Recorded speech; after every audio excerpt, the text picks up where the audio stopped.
From the archives of Villa de Palma, a generation had passed since the first settlers anchored their ships in Bahía de la Misión, laying out the dusty grid of Villa de Palma beneath the tropical sun.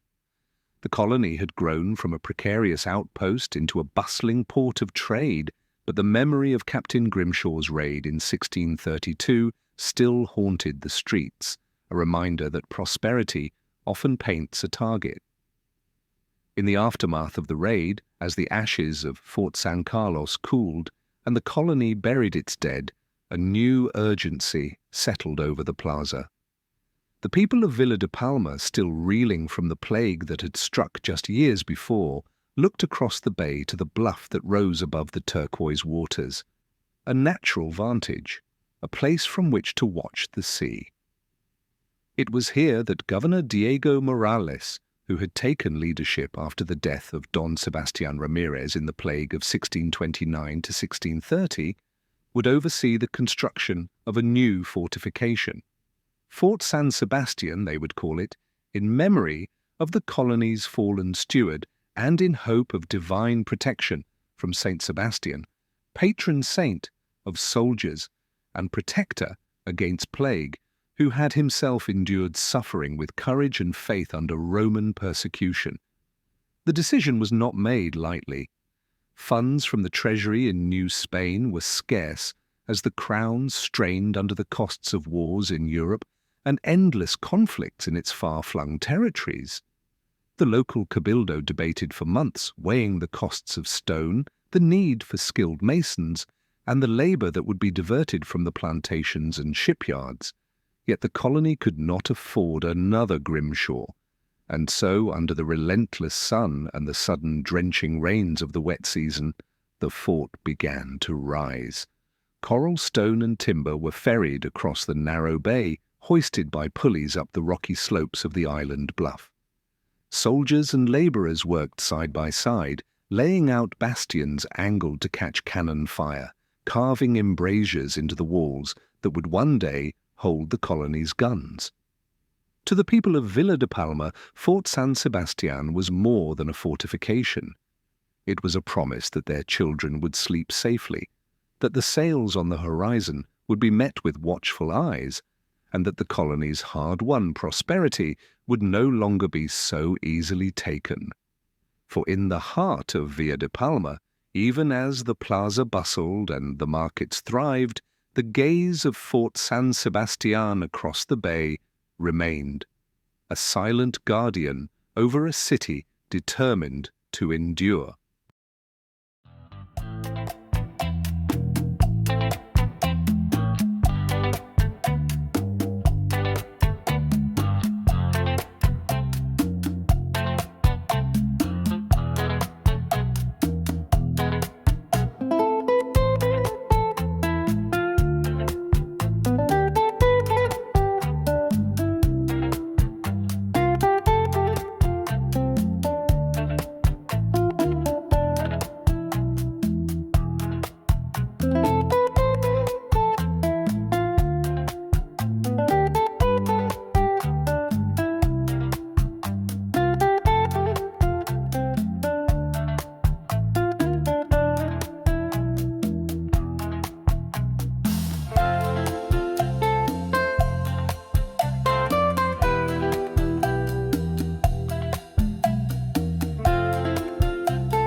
Hello, and welcome back to Monte Palma.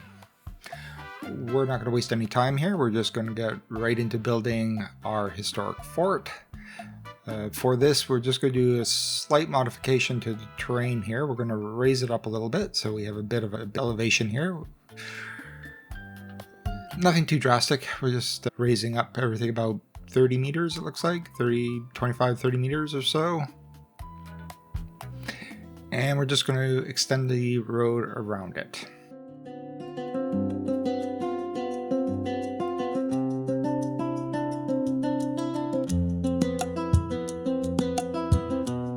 I feel in the first couple of episodes I might have bit off a bit more than I can chew, starting with what is the center of probably the largest city in the region. It really made it difficult trying to think about everything all at the same time. It was very exhausting. What I'm going to be doing is building over here on this other side here of this island, which seemed like a good location to put the fort. The island is, now that I've actually taken a good look at it, is actually considerably larger than I was at first thought. So we're going to be able to build a fair number of things over here. And I think eventually we're going to work our way out to a pretty ritzy resort community at the far end. But for now, we're going to be working on this historic fort that is now part of our history.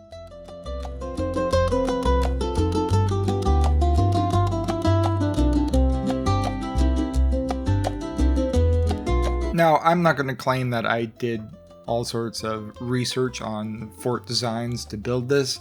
What I did do is I just did a quick little historic search to make sure that this style of fort was appropriate for the time period we're building in, and it turns out it is. In fact, this style with the pointy bits, this kind of star formations, it's a fairly common fort design from this time period. It is cutting edge technology for this time, actually. The star pattern you see me putting down here, what this allows for cannons placed along the wall to have complete line of sight on every section of the wall. No point on this wall is undefended.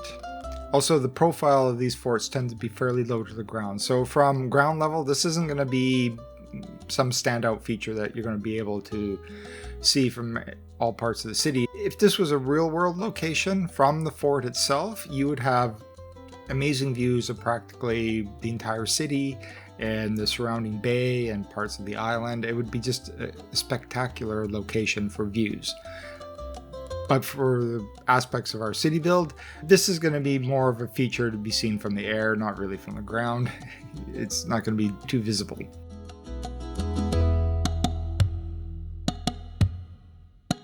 To create the wall, I'm just using the old standard path and key system here. We're going to put the key wall on the inside to create a straight surface, and on the outside we're going to have a bit of a slope, and I'm going to be using some surface decals here to imply that it is a brick wall. The way these forts are designed is the outer slope would be on a bit of an angle and low profile, so cannon fire makes it very difficult to hit with a cannon. That's the whole idea of how these forts are designed, to make it difficult for cannons. And here you see I'm screwing up on the alignment. To get that right, you see how I'm starting at the bottom here? This aligns the texture the correct way, so now it's going to lay the way I want.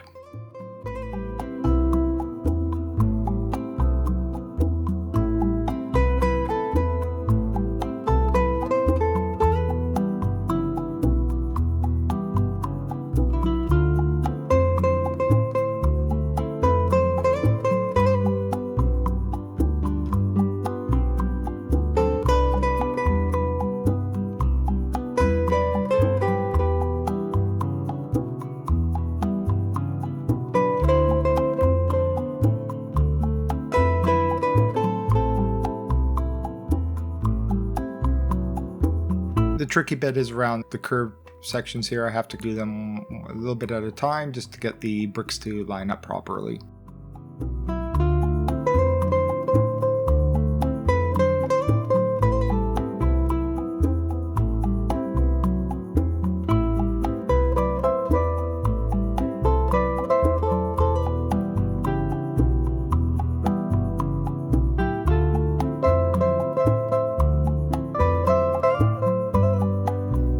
Now, just like Fort San Carlos, which is a a true ruin. This is also a ruin, but it's in better shape. Obviously, it's fared much better over time than the original fort, but it's still a ruin. It's still stripped down. It's missing a lot of the features it would have had when it was a functional building, and now it's just simply a tourist attraction. For the outer edge, we're going to be using some of the UK brick walls. These don't work as net lanes, so we have to draw them out the old way and kind of drop them all into place. It's a bit finicky, but it works, and the color of the bricks matches the outer wall color fairly well. My only issue here is the actual path, the color of it doesn't quite match. I could go over top of it with a surface, but because of the way surfaces align, that might be difficult. I didn't do it in the video here. I didn't really think about it until I was editing it, that I could use surfaces to just cover up the entire thing. I will take a look at it and see how feasible it is.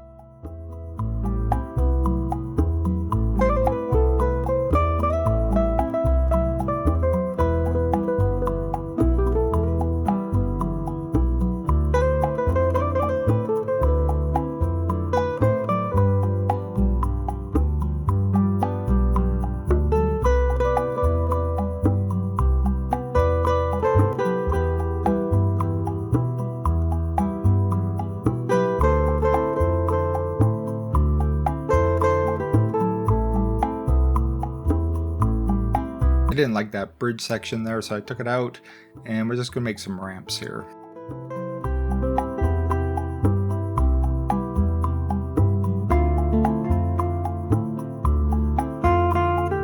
With the surface cubes we now have, I could turn this into a functioning park asset. I didn't do it, but it is an option for the future.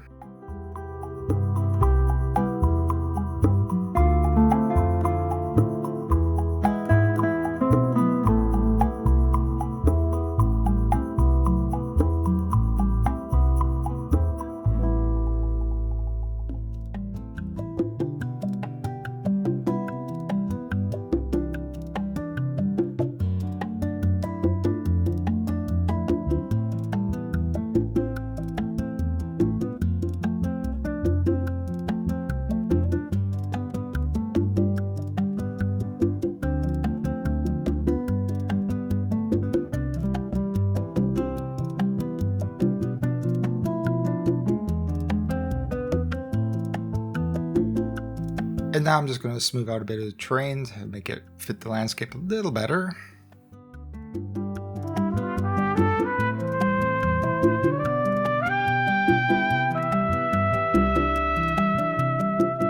I was going to use the ruin of the mill, but it seems a bit small, so we're going to use some static versions of the agricultural buildings. These are nice. They're just some generic buildings, and they come like in a little package here with a few buildings together. We just need to find ones that are generic enough that are not going to, once we do a bit of recoloring to them, they're going to look just fine. They might not be historically accurate. I'm going to assume that stone buildings would be better fit, but we really don't have those, so this works.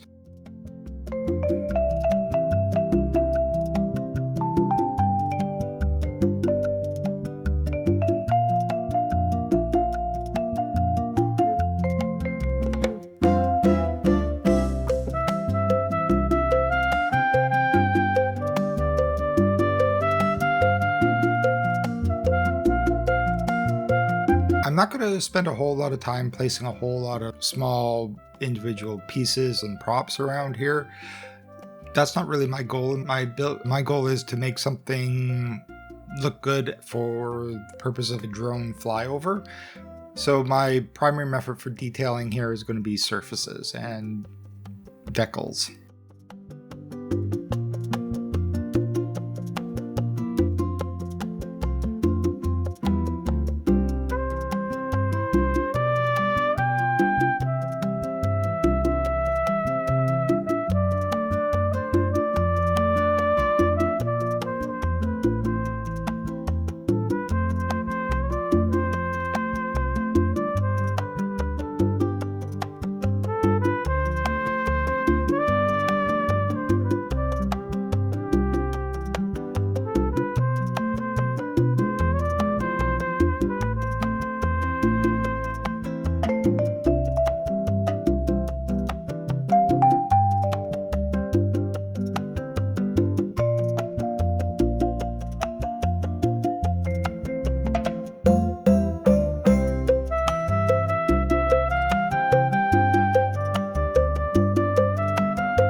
What I'm trying to do is just build up a surface so it looks like a pathway where a lot of tourists have walked to all these different buildings to take a look at them and all that sort of stuff.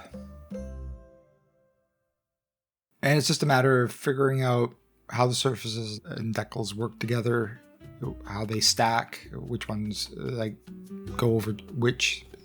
There seems to be a bit of randomness to them, so you have to work your way through them and figure out which ones work, which ones don't.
And of course, we're going to be using El Glendo's road net lanes here to cover up some of the vanilla road surfaces as well. I'm also going to be using Mike Builds has created a set of net lanes. These, I really like these. They're transparent, so they don't completely cover up the road underneath them, so they just add a little more detail. And I really need some like worn out roads for this kind of area I'm building up. Now, Mike Builds net lanes are slightly problematic. They're a local install. You can find them. He has through his, if you just look up Mike Builds, you can find his stuff. He wants you to install them inside other people's PDX mods. That's not a good way to do it. If those mods ever get updated, your mod is going to disappear. I'll include the correct installation path for where you should be putting them. I'll pop that up on screen next time I'm putting down some of those net lanes, so you know what I'm talking about, rather than just sticking them in right here. Around the fort, I'm just going to go for some low vegetation. It's been obviously maintained and chopped down from time to time. It's not perfect or pristine. They probably come through here every couple of years and chop everything down. We don't want to obstruct the beautiful views of the city from here.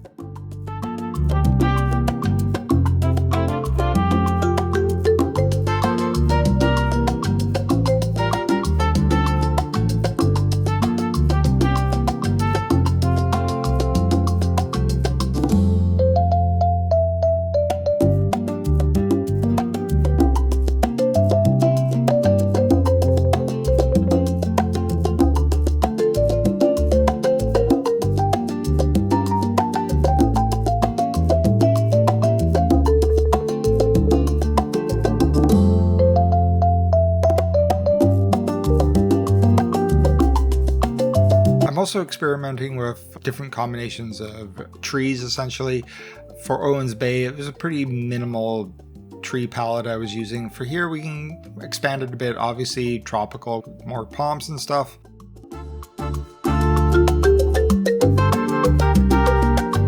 For the fort, I'm going to create a visitor center where tourists can come and learn about some of the history of the region.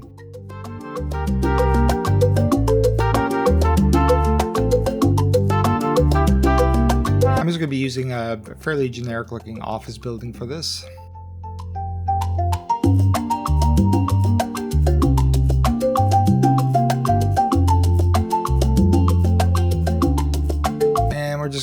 strip off all the extra bits.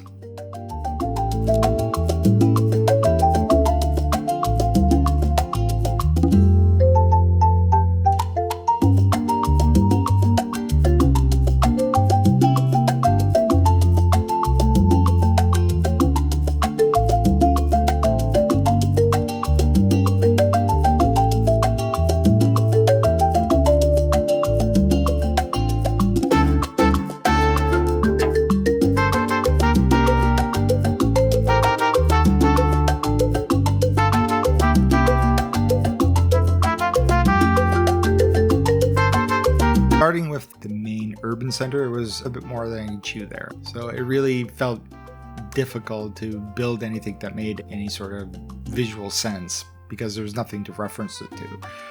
It reminds me of Owens Bay. I remember Owens Bay didn't really take off for me. It really didn't start connect to the build until I decided one day to stop building in the main city and move out into the more rural areas of the build and start building out the entire region. Once I started doing that, everything else started to really click. And I feel that might be the proper course of action here.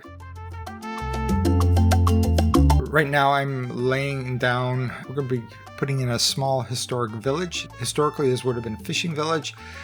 It still does a little bit of fishing, but it's not really its main industry anymore. It's just a small coastal town at this point.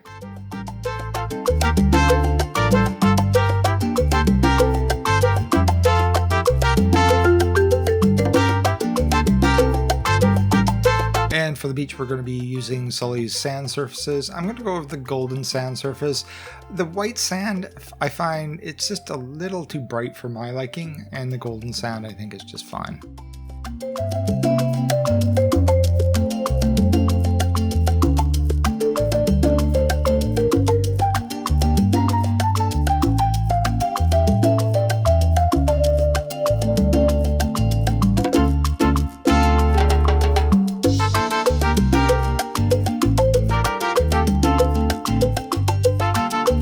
Because most of these small towns and villages are going to be centuries old, the road layouts for these towns are going to be fairly irregular. So we're going to have to be doing a lot of hand placing buildings to get everything to fit properly.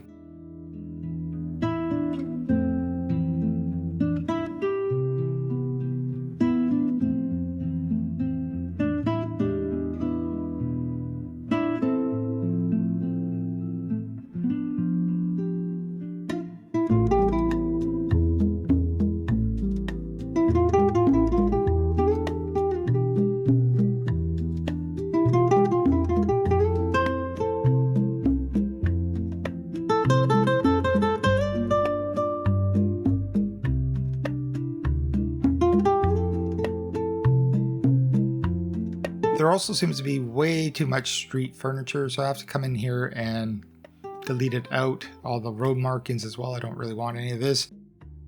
I'm really going to have to come in here and make some custom roads without streetlights or something, because they're really a pain to delete.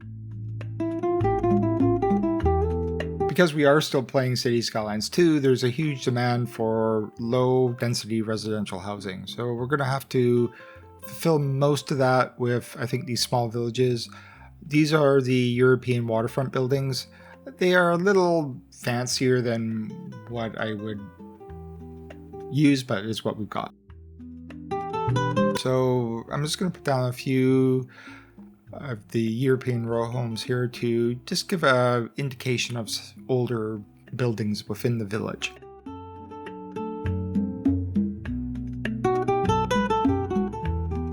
For the commercial buildings, these are actually easier to do. If you look at Google Maps for street views of the area, most of the commercial buildings look like commercial buildings anywhere else in the world. They might be just a little more older, a little more worn down by the climate, but the buildings you would find here really don't look any different than buildings you'd find anywhere else.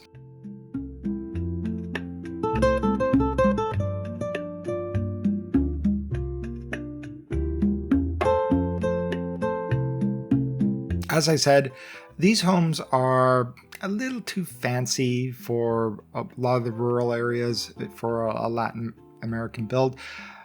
I'm not going to spend a whole lot of time here like stripping them down and making them look appropriate. I think once I'm done, the surfaces I put down sell the look without having to fiddle around with the buildings too much.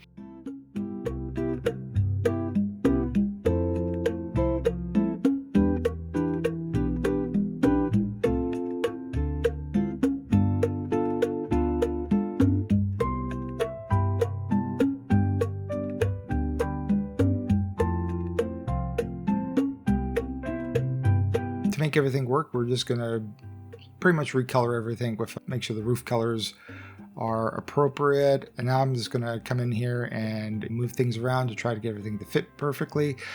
I say perfectly, it's not perfect, it's far from perfect, but to get it to fit as best as it can.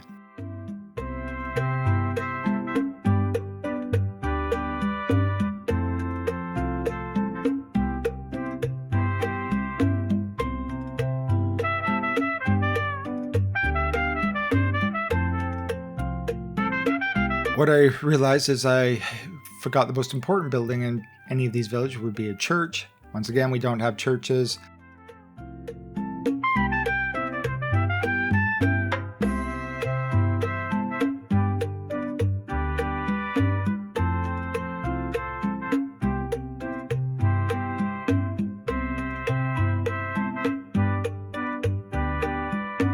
And once again, these are far from perfect, but it does give us a building that kind of gives us a church vibe where we need it, as long as we don't look too closely at it. The other problem with this one in particular is the German train station. You can't recolor it, which ideally I'd want this to be more of a white stone color, not this dark gray. I can recolor the city hall, but you can't color the train station, so I'm going to leave it a little darker than it should be as well.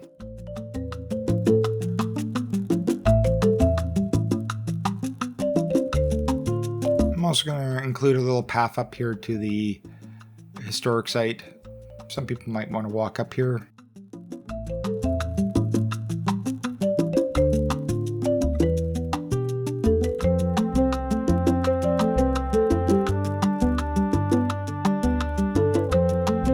In hindsight, I also realized that what I've done here with the church, this is probably not correct. It's far more likely there'd be an open plaza in front of the church, not a tree-filled park.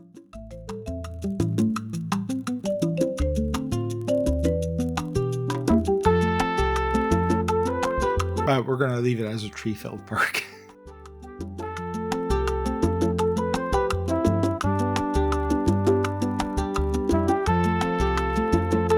For the trees, I'm using a custom brush. It's just a selection of like oak, some of the bushes, obviously a few palm trees in it as well.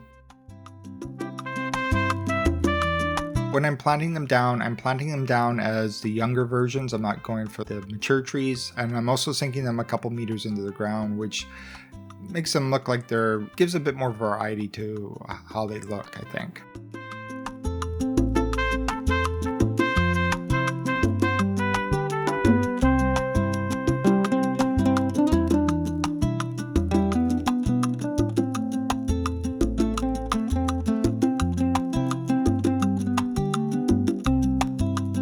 I'm also going to be using static buildings to fill in some of the awkward areas here. We can use the service blocks now to actually turn these into functional buildings. I'm going to embed inside this one a residential building, so this will actually be functional. In this particular build, I'm not going to be building out a very large area. I am still figuring out how the pacing for this series is going to work. I think it's going to be a little more slower pace than Owens Bay, to be honest, just because it's going to require a lot more detailing than Owens Bay.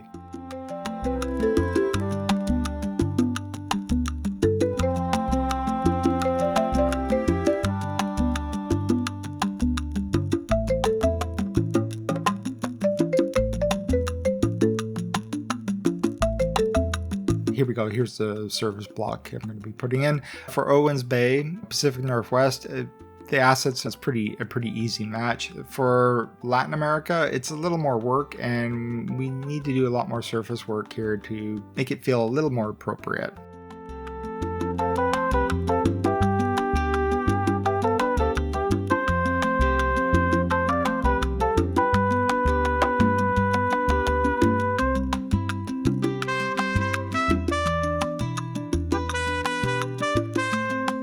For building options, I'm going to be trying out a few different things here. These are static assets from the China set.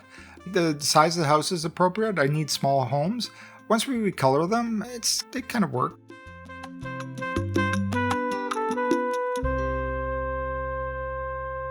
Also, I'm going to use some decals for doors and windows on the front here, just so you can see some way to get in them.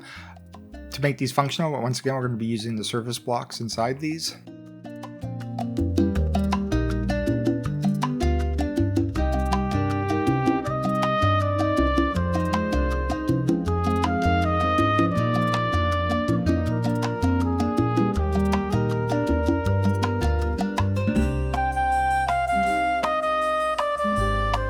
I have been using net lanes for a lot of the roads, for every road in this build, but some of the more hilly sections, the net lanes don't really work very well.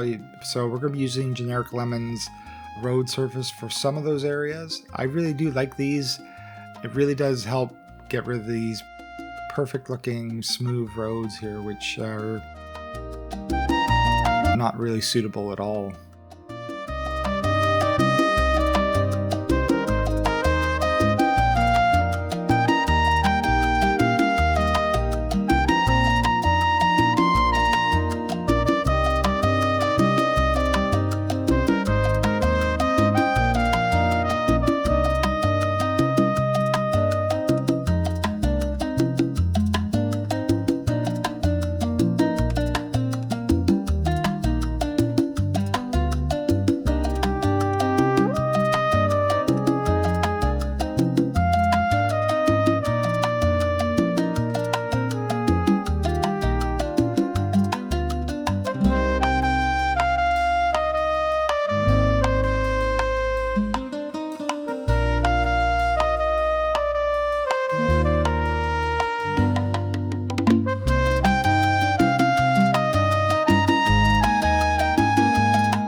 Pretty much focus all my attention for the detailing on the surfaces, different decals and stuff.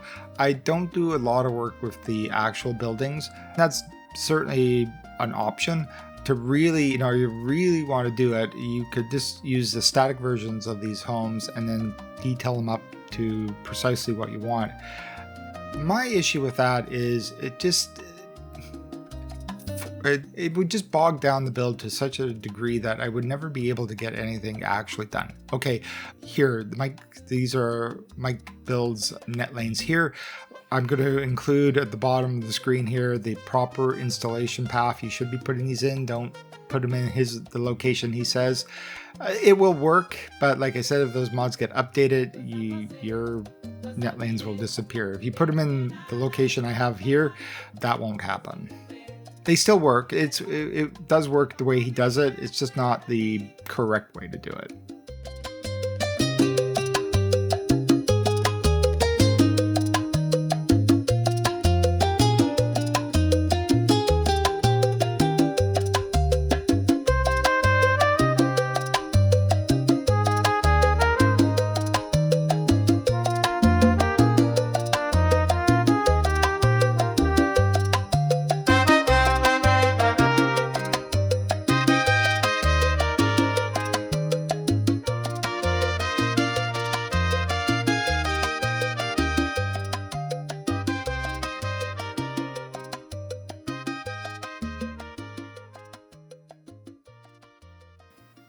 So yeah, this island turns out to be much larger than I was expecting. So there's going to be quite a lot of space out here for quite a lot of different things. And I think we're going to spend maybe the next couple episodes just focused on this island, building out a few more rural locations. And as I was saying earlier, probably will be some sort of ritzy resort at the far end.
Now, of course, there's a lot of problems here with the fences and stuff.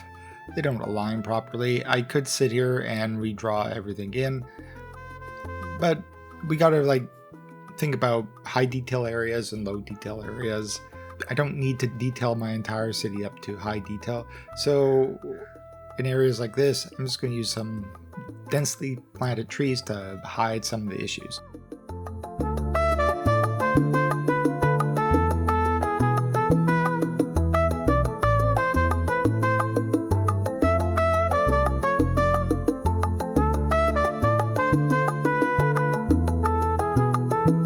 For the church, what I did here is I put in a service block here for a park. It has these invisible assets, so there's these benches that you can't see, but people come and sit. So I'm just going to put in a few benches here so it doesn't look weird that people are just floating in midair. But the park service block gives us a bit of function. We're also going to be putting in a pier. This isn't like this beach here I put in. This isn't like a tourist area at all. This is like a working village. Its historic industry would be fishing, although that's probably not a big thing anymore. But we're gonna just put in a little indication of some sort of fishing industry going on. Of course, for the main pier, we're going to be using the new pier assets that are in game. They're great, but just to give it a little more visual interest, we're also still going to be using some of Harbor Master Jay's assets here as well. These are great.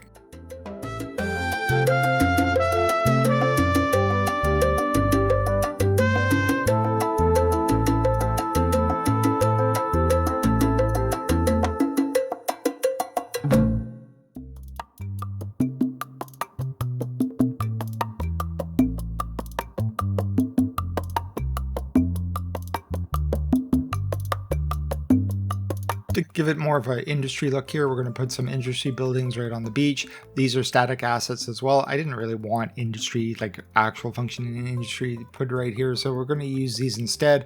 What I will do is I'll put some service blocks inside them, so turn them into commercial buildings. So they do have some function, but they won't function as actual industry. And for these giant cubes, I believe I got these off of Sully's Discord. These are great if you need big, huge, flat areas.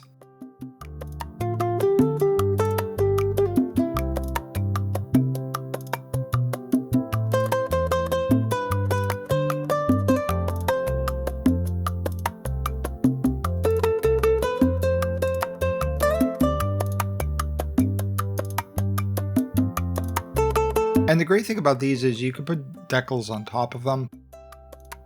But I do realize as I'm doing that this cobblestone here isn't really quite appropriate. This is a fairly new construction. It's not anywhere this old. So these don't really work, and I'm going to remove these fairly shortly here.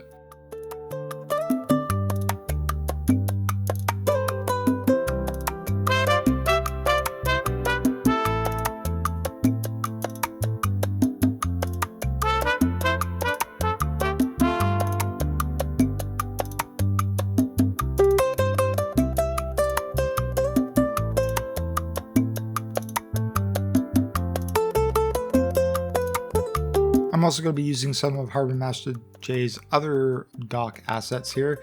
These are still very useful for all sorts of things, where the in-game docks just wouldn't function or you wouldn't be able to place them here. So we're just going to create a little wooden pier around this building with them.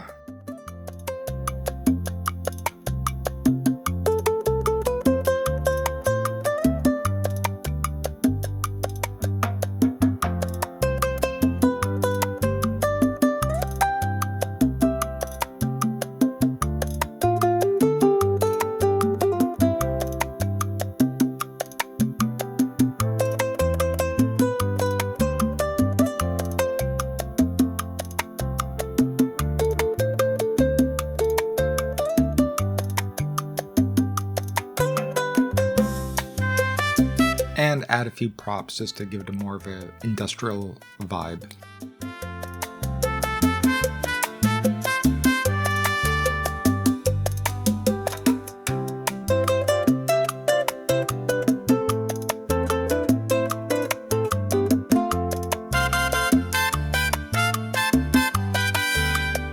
I did say in the previous episode that need more graffiti, totally forgetting that static noise decals do have a fairly good selection of just random graffiti, nothing too artsy, so that we're going to use that on this building, aging up the place, make it look a little more worn and stuff.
The schedule for video releases over the rest of summer is going to be a bit more erratic than has been over the winter. I got a lot of things going on over the next couple of months, so video releases are going to probably fall in the range of every 7 to 10 days, depending on what my schedule is actually like. But once we get back into September, we'll get back into a more regular schedule again.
And of course, we're going to need a few boats as well.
And let's just get the naming out of the way here. Of course, this is going to be Fort San Sebastián.